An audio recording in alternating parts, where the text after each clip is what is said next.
주일 예배에 오신 여러분을 환영합니다. 오늘은 부활절 제7주 주일입니다. 오늘의 키워드는 권리주장입니다. 저와 오래 함께 하신 분들은 아시겠지만 저는 화가 많은 목사죠. 하나님의 통치가 지배하는 교회를 인간들의 정치 이데올로기로 더럽히는 목사들에게 화가 나 있고, 제가 그토록 사랑하는 교회를 싸구려 교회 문화로 오염시켜버린 그 목사들에게 화가 나 있고, 또한 그 싸구려 교회 문화가 좋아서 성경을 모셔 만두고 기도를 무슨 치성들이듯 드리는 크리스찬들에게 화가 나 있습니다. 예수님의 피값으로 산 완전히 소중하고 값진 그 크리스찬의 삶을 다른 종교나 허접한 미신과 다를 바 없는 종교 행위로 오염시키고, 아니면 콘서트장과 다름없는 종교 공연장으로 만들어버리는 것, 이런 것들에 많이 화가 나 있는 목사입니다. 하지만 요즘은 화가 나 있는 건 알겠는데 예전처럼만큼은 화를 내지는 않고 있죠. 그 이유는 언젠가 시간을 내서 따로 말씀드리겠고요. 그런데 그럼에도 불구하고 여전히 제가 화를 내는 부분들이 있습니다. 그 중 하나가 바로 사꾼 목사들이 전하고 있는 기도에 관한 엉터리 가르침이 제 귀에 들려올 때입니다. 기도 응답의 비결이 정성에 있다고 말하는 사람들. 그래서 크리스찬의 기도를 정한수 떠놓고 비나이다 치성을 하는 것으로 합니다. 그러니 기도를 마치 하나님께 조르는 것처럼 인식하는 촌극도 벌어지는 것이겠죠. 성경이 말하는 기도는 그런 게 아닙니다.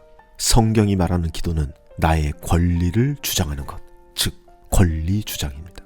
하나님께서 나의 아버지이시기 때문에 자녀로서의 나의 권리를 하나님께 요구하는 것, 이것이 바로 성경에서 말하는 기도입니다. 그러므로 만약 우리의 기도에 응답이 없다면 그건 나의 정성이 부족해서가 아닙니다. 지금 내가 기도로 요구하고 있는 것이 나의 정당한 권리가 아니기 때문입니다. 그래서 야고보도 이렇게 말하고 있죠. 여러분이 얻지 못하는 것은 구하지 않기 때문이요, 구하여도 얻지 못하는 것은 정욕에 쓰려고 잘못 구하기 때문입니다. 오늘 우리는 이 정당한 권리 주장에 관한 이야기를 하려 합니다. 특별히 우리가 구하지 못하는 이유, 구하여도 얻지 못하는 그 이유를 살펴보며 우리 모두 그 응답의 자리에 한 발자국 더 가까이 다가갈 수 있는 복된 시간이 되기를 간절히 소망합니다. 다 같이 기도하시겠습니다.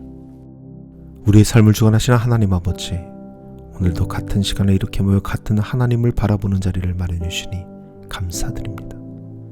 주님께서 마련하신 예배의 자리, 우리가 지금 누구 앞에 서 있는지 가슴에 새기는 시간이 되기를 소망합니다. 주 앞에 선 우리, 고단했던 삶의 자리가 새로운 희망으로 가득 차는 시간 되게 하여 주시고, 선포되는 말씀 속에서 우리가 힘있고 살아갈 수 있는 진리를 드리워 주옵소서. 오늘 바치는 이 예물에도 축복하여 주시고, 이 예물이 이웃을 사랑하고 섬기는데 온전히 사용되게 하여 주옵소서. 우리를 죽기까지 사랑하신 예수님의 이름으로 기도드립니다. 아멘.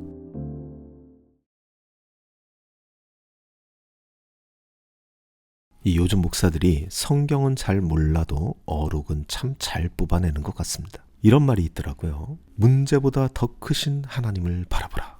멋지죠? 하지만 멋지기만 한 말입니다. 아니, 사실 전혀 멋지지 않습니다. 감히 문제 따위를 하나님과 같은 수준에 올려놓고 어록을 만드냐, 이런 생각이 들거든요. 그런데 한편으로 이해도 되는 건 사람들이 그만큼 자신들의 인생의 문제를 크게 보고 있다는 것을 알고 있기 때문입니다. 그럼에도 불구하고 여러분, 잊지 맙시다. 문제는 문제일 뿐입니다. 문제는 풀라고 있는 거지 매몰되라고 있는 것이 아닙니다. 그래서 여러분께 자주 말씀드리는 겁니다. 우리 크리스천들은 일은 크게 하고 문제는 축소하는 사람들이라고. 문제를 축소한다? 이 말을 이상하게 생각할 수 있습니다. 뭔가를 숨기는 뉘앙스가 드는 말이죠. 알고 있습니다. 그래서 한번 이렇게 말해보겠습니다. 초등학교에서 운동회를 합니다. 소란스럽죠. 운동회니까 시끄럽고 소란스러울 수밖에 없습니다. 시끄러운 것, 그래요. 이게 문제라면 문제죠. 그런데 대다수의 사람들은 뭐 운동회니까 시끄럽지 하고 그냥 넘어갑니다. 시끄럽다는 그 문제를 문제가 아닌 것으로 여기는 거죠. 문제를 축소시킨 겁니다. 그런데 유독 그 문제를 문제로 삼고 확대하는 사람들이 있습니다. 그래서 민원을 넣습니다. 그래서 학교는 운동회를 안 합니다. 문제를 축소한다는 것은 문제를 무시하라는 것이 아닙니다. 그 문제를 내가 싸울 만한 체급으로 내리라는 겁니다. 내가 그 체급이 안 된다면 벌크업을 하라는 겁니다. 사실 우리의 삶의 모든 문제들이 그렇습니다.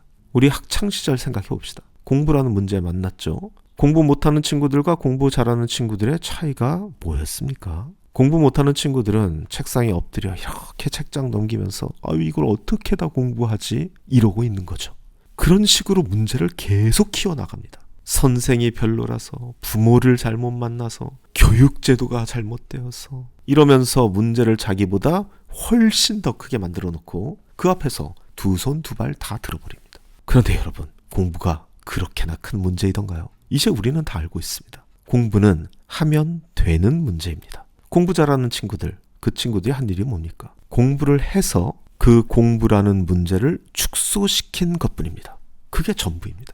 돈 문제도 마찬가지입니다. 너무 크게 생각해서 해결하지 못하는 겁니다. 관계 문제도 마찬가지입니다. 너무 크게 생각해서 풀지 못하는 거죠. 우리 삶의 모든 문제는 너무 크게 생각해서 해결을 못하는 것이지, 문제는 풀만해서 있는 것이고 풀라고 있는 겁니다.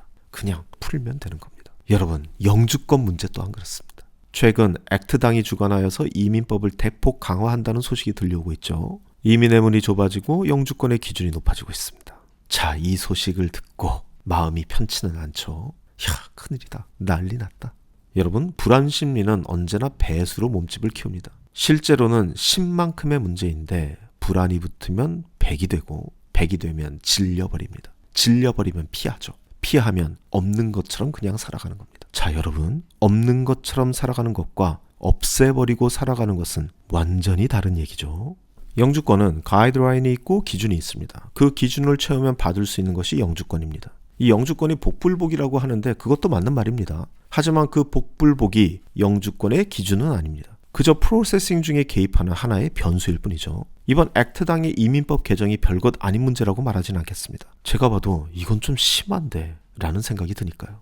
하지만 문제는 풀라고 있는 게 문제이고 풀만 하니까 문제인 겁니다. 내가 쌓을 만한 체급으로 내리면 됩니다. 내가 그 체급이 안 된다면 벌크업을 하면 됩니다. 그리고 그 무엇보다 가장 중요한 것, 그것 한 가지 더 말씀드리겠습니다. 여러분, 영주권은 부탁이 아닙니다. 영주권은 권리입니다. 우리들이 이 땅에 발을 딛고 있습니다. 이 땅에서 일하고 있습니다. 이 땅에서 세금을 내고 있습니다. 이 사회에 그렇게 기여하고 있습니다. 이 땅에서 좋은 사람들을 만났습니다. 이 땅에서 아이들을 키우고 있습니다. 그리고 가장 중요한 것, 이 땅에서 살고자 하는 의지를 불태우고 있습니다. 그렇다면 이 땅에서 거주할 수 있는 권리는 부탁이 아니라 정당한 주장입니다. 다시 말씀드리겠습니다. 기도는 치성이 아니라 권리 주장이라고. 영주권도 마찬가지입니다. 부탁이 아니라 간절히 원해서 받는 것이 아니라 나의 권리를 주장하는 겁니다. 권리 주장입니다. 그래서 영주권은 그 무엇보다 기도가 선행되어야 하는 겁니다.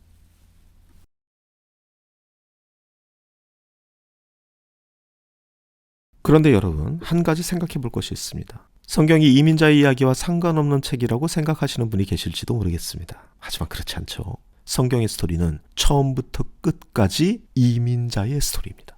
아담과 하와 에덴 동산에서 추방당합니다. 원래 살던 곳에서 쫓겨나 낯선 땅으로 가야 했던 최초의 이민자들, 카테고리로는 refugee, 난민들입니다. 아브라함, 하나님께서 뭐라고 말씀하십니까? 내 고향과 친척과 아버지의 집을 떠나 내가 내게 보여줄 땅으로 가라. 고향을 떠나 낯선 땅으로 가라. 그에게는 이민이 소명이었습니다. 야곱을 봅시다. 형 에서를 피해서 외삼촌 라반의 집으로 도망갑니다. 타국에서 20년을 삽니다. 타국에서 결혼하고 타국에서 자녀를 낳고 타국에서 재산을 모읍니다. 이민자의 삶 그 자체입니다. 요셉, 형들에게 팔려 이집트로 갑니다. 노예로, 죄수로, 그리고 결국 총리로 타국에서 인생 역전. 여러분, 이것도 이민자의 서사입니다. 모세, 이집트에서도 히브리인에게서도 미디안에서도 어디에도 속하지 못한 경기. 그리고 그가 이끈 출애굽은 400년 이민 생활에서의 귀환이었습니다. 바벨론 포로기, 나라를 통째로 잇고 타국에 끌려간 백성들. 그리고 예수님, 베들레헴에서 나시자마자 이집트로 피난을 가십니다. 이민자의 아들로 시작하신 겁니다. 이것이 성경의 스토리입니다. 이민자들의 스토리죠. 그리고 그 이민자들이 그 낯선 땅에서 한 일. 그들은 그 낯선 땅에서 자신들의 권리를 주장합니다. 아브라함은 헷 족속에게 자신의 아내와 가족을 위한 땅을 요구합니다. 야곱은 라반에게 자신 몫의 임금을 요구합니다.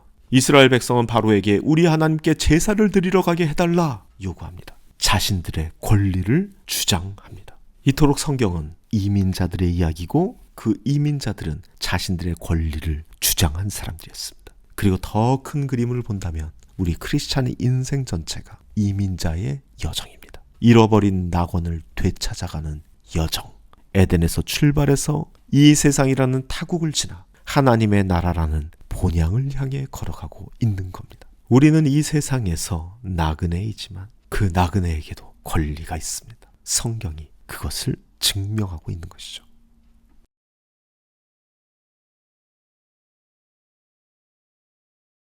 오늘 본문으로 돌아갑시다. 이 비유의 주인공은 과부이죠. 고대 이스라엘 사회에서 과부는 가장 약한 존재였습니다. 남편을 잃었다는 것은 경제적 보호자를 잃은 것이고 사회적 대변인을 잃은 것이고 법적 권리를 행사해줄 사람을 잃은 것입니다. 아무도 이 사람의 말을 들어줄 이유가 없는 사람인 겁니다. 그리고 상대는 불의한 재판관입니다. 하나님도 안 무서워하고 사람도 안 무서워하는 사람.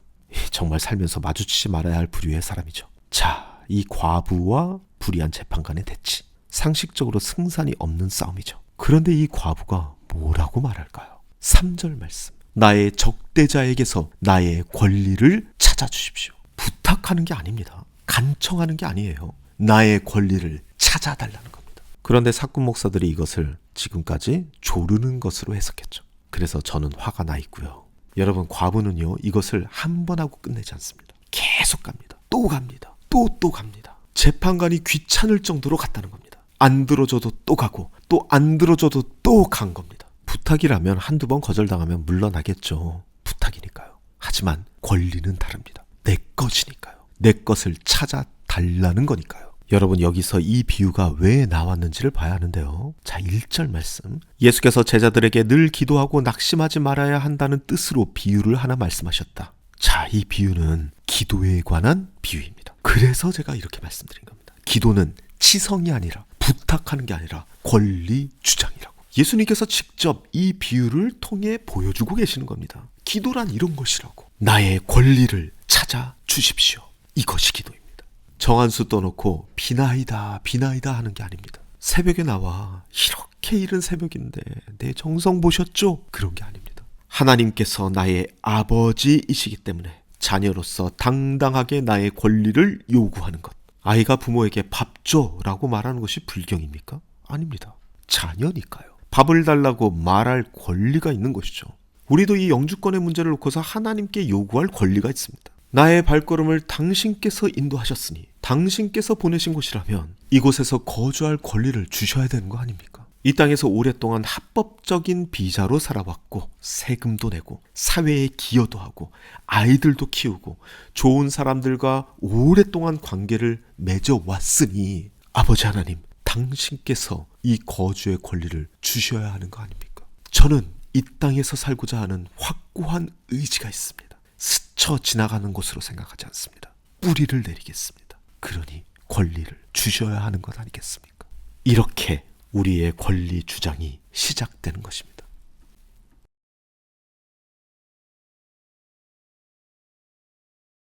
그렇게 과부가 밤낮으로 자신의 권리를 주장하니까 하나님도 사람도 두려워하지 않는다는 그 불의한 재판관인데 결국 이런 독백을 남기게 됩니다. 이 과부가 나를 너무 귀찮게 하니 그 권리를 찾아줘야 되겠다. 안 그러면 계속 찾아올 거 아니야. 그놈의 권리 그래 찾아주자. 여러분, 이 불의한 재판관이 이 과부의 부탁을 들어준다고 그랬습니까? 그렇지 않습니다. 이 재판관은 명확히 멘션합니다. 그의 권리를 찾아 주어야겠다. 그리고 이어서 예수님께서는 이렇게 말씀하십니다. 불의한 재판관이 말한 것을 들어보아라. 하물며 하나님께서 밤낮 부르짖는 택하신 백성의 권리를 찾아주지 않겠느냐. 여러분, 권리입니다. 그리고 그 권리를 8절 말씀. 하나님께서 속히 그들의 권리를 찾아주실 것이다. 속히 미루지 않으시고 속히 찾아주실 것이다. 여러분, 이 말씀을 단단히 붙드시고 절대로 놓지 않으시길 바랍니다.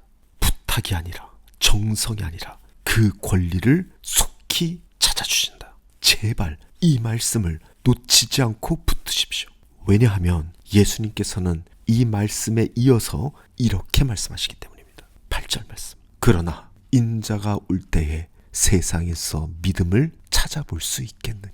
하나님은 권리를 주장한다면 언제든지 들어주실 준비가 되어 있으십니다. 그런데 문제가 있습니다. 우리 쪽에 문제가 있다는 것이죠. 너는 내 권리가 무엇인지 어디까지인지 잘 알고 있느냐? 성경에서 내가 어떠한 권리들을 너희들에게 보장했는지 잘 알고 있느냐? 지금 내가 주장하는 그 권리가 정당한 것이냐? 내 욕심으로 정욕으로 구하는 것이 아니냐? 내가 정말 권리를 주장하고 있다면 간절한 소원이 아닌 억울함과 절박함의 감정을 가지고 나에게 나아올 것이다. 왜? 너는 지금 원래 내 것을 빼앗겼던가 상실하고 있는 것이니까. 이 과부 같으니까 한두 번 하고 끝내지 않으리라 믿는다. 그러니 당당히 지치지 않고 낙심하지 말고 주장해라. 너의 권리를. 그럼 지금 당장은 아니더라도 속히 이루어 주겠다. 그러니 내가 다시 올 때 그 믿음을 찾아볼 수 있게 하라. 그렇게 단단히 그 믿음을 지켜내시길 간절히 소망합니다. 말씀을 정리합니다. 기도는 치성이 아닙니다. 권리 주장입니다. 문제는 풀라고 있는 것이고 풀만 하니까 있는 겁니다. 문제를 키우지 마십시오. 내가 싸울 만한 체급으로 내리십시오. 성경은 처음부터 끝까지 이민자의 이야기입니다. 아담, 아브라함, 야곱, 요셉, 모세, 포르기의 백성, 예수님 전부 이민자였고 전부 자기 권리를 당당하게 주장한 사람들이었습니다. 오늘 본문의 과부도 마찬가지입니다. 가장 약한 위치에서 가장 불리한 상대 앞에서 포기하지 않고 자기 권리를 주장했습니다. 그리고 예수님께서는 말씀하십니다. 하물며 하나님께서 택하신 백성의 권리를 찾아주시지 않겠느냐. 하나님은 불의한 재판관이 아닙니다. 자녀의 권리를 기꺼이 찾아주시는 아버지이십니다. 그러니 이민법이 강화돼도 문이 좁아져도 한 번 거절당해도 과부의 그 믿음으로 성경 이민자들의 그 담대함으로 자녀의 당당함으로 이 땅에서의 거주의 권리를 당당히 주장하며 걸어갈 수 있는 저와 여러분이 되시기를 간절히 소망합니다. 아버지 하나님, 정한수 떠놓고 비나이다 하던 우리의 기도, 그 기도를 던져버리고 이제 우리의 권리를 찾아 그 권리를 알고 당당하게 주님 앞에 나아갈 수 있는 우리들이 되기를 간절히 소망합니다. 이제는 우리를 죽기까지 사랑하신 우리 주 예수 그리스도의 벅찬 은혜와 우리를 사랑하사 독생자 예수를 이 땅에 보내신 하늘아버지의 극진하신 사랑과 우리의 삶의 인도자이자 보혜사 되시는 성령님의 사귐이 여기 모인 주님의 자녀들 가운데 영원토록 함께 하기를 간절히 축원하옵나이다. 아멘.